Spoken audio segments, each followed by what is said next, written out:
Ted Cruz went on NPR and made an ass of himself on the issue of climate science. What do you think about what is seen as a broad scientific consensus that there is man-caused climate change?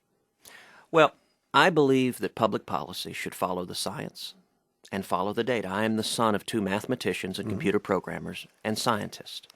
In the debate over global warming, far too often politicians in Washington, and for that matter a number of scientists receiving large government grants, disregard the science and data and instead push political ideology.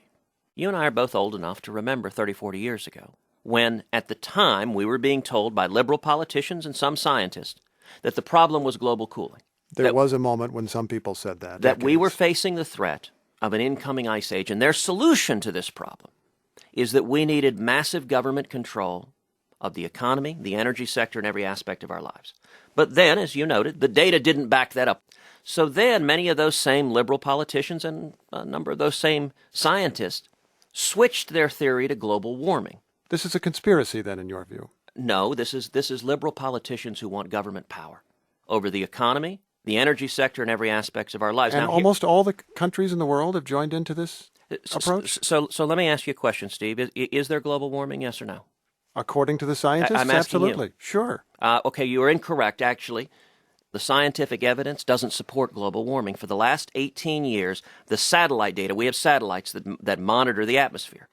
The satellites that actually measure the temperature showed no significant warming whatsoever. I'll just note that NASA analyzes that same data differently. But no, they don't. You can go and look at the data. And by the way, this hearing, we have a number of scientists who are testifying about the data. But here's the key point. Climate change is the perfect pseudoscientific theory for a big government politician who wants more power. Why? Because it is a theory that can never be disproven. Do you question the science on other widely accepted issues, for example, evolution? There is a fundamental difference, which is in the name of global warming, you have politicians trying to impose trillions of dollars of cost on the world.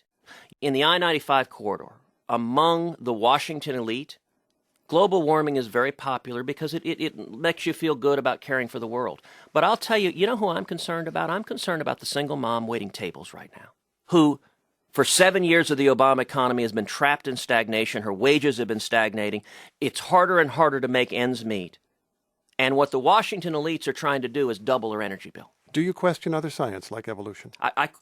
Any good scientist questions all science. If you show me a scientist that stops questioning science, I'll show you someone who isn't a scientist. And I'll tell you, Stephen, I'll tell you why this has shifted. Look in the world of global warming. What is the language they use? They call anyone who questions the science, who even points to the satellite data, they call you a, quote, denier. Denier is not the language of science. Denier is the language of religion. It is heretic. You are a blasphemer. It's treated as a theology, but it's about power and money. At the end of the day, it's not complicated. This is liberal politicians who want government power. You know that your critics would say that it's about power and money on your side. Let's not go there for the moment. But I want to ask about this. I want to ask about facts. Hold on a second. Who's power? But let's stop. I mean, if you're energy industry, oil industry, if you're going to toss an ad hominem. Okay, not meaning to be an ad hominem, but you know their economic interests on all sides. If you're going to toss an ad hominem, then let's actually respond, because there's not a moral equivalency. You say it is about power and money. I'm trying to keep power with the American people. I'm trying to keep power with the single mom waiting tables not to drive up her energy bills. I'm trying to keep power with the teenage immigrant like my dad was washing dishes. Now, how is that about power and money other than keeping Washington out of their lives and making it easier for people to achieve the American dream? That's who I'm fighting for. I'm sure, Ted, you just care deeply about the single mom who's a waitress. That's what all this is for. It's for them. You're so selfless. Sir, a few takeaways I have here. Number one, I've concluded he's a true believer. I've concluded he's absolutely just chugged the Kool-Aid from Rush Limbaugh and Sean Hannity and Mark Levin and the far, far right guys who are wrong about pretty much everything. I think that he really thinks that global warming is a hoax, and it's the evil, greedy scientists and liberal politicians who are pushing it. The second thing is, everything he's saying is projection. Everything he's saying is projection. So his side is guilty of everything that he's saying about the other side. He's got the conspiracy exactly backwards. So let me prove that for you. Let's take a look at the first 7 months of 2012 for a case study here as to how this issue really works. Think Progress reports, quote, despite ranking as some of the most successful companies in the world, big oil and gas companies continue to receive $4 billion in tax breaks each year. The oil and gas industry has already given over $30.5 million in federal campaign contributions this year, with a whopping 88% going to Republicans. Big Oil has spent an additional $70 million on lobbying Congress this year, with the top spenders being Exxon, Shell, Chevron, Koch Industries, and BP.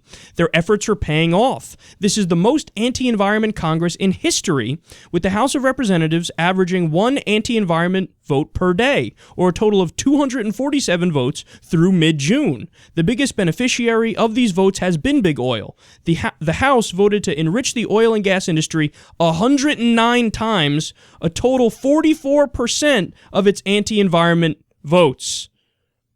So there's your conspiracy, Ted.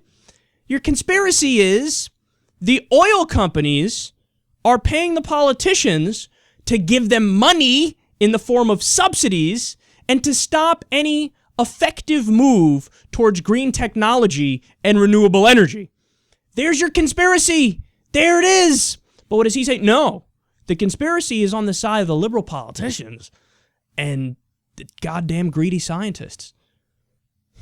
The scientists who are just fighting to get rich off those $40,000 grants, which allow them to stay in their little lab and figure shit out. You know how those scientists are, always driving around in Maseratis and trying to get data and whatnot.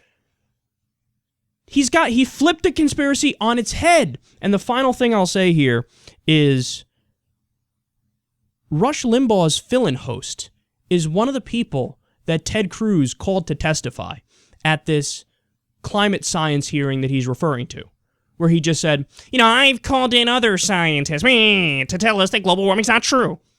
We covered the story yesterday. One of the people he called was literally Rush Limbaugh's fill-in host. Are you really dumb enough to trust this guy?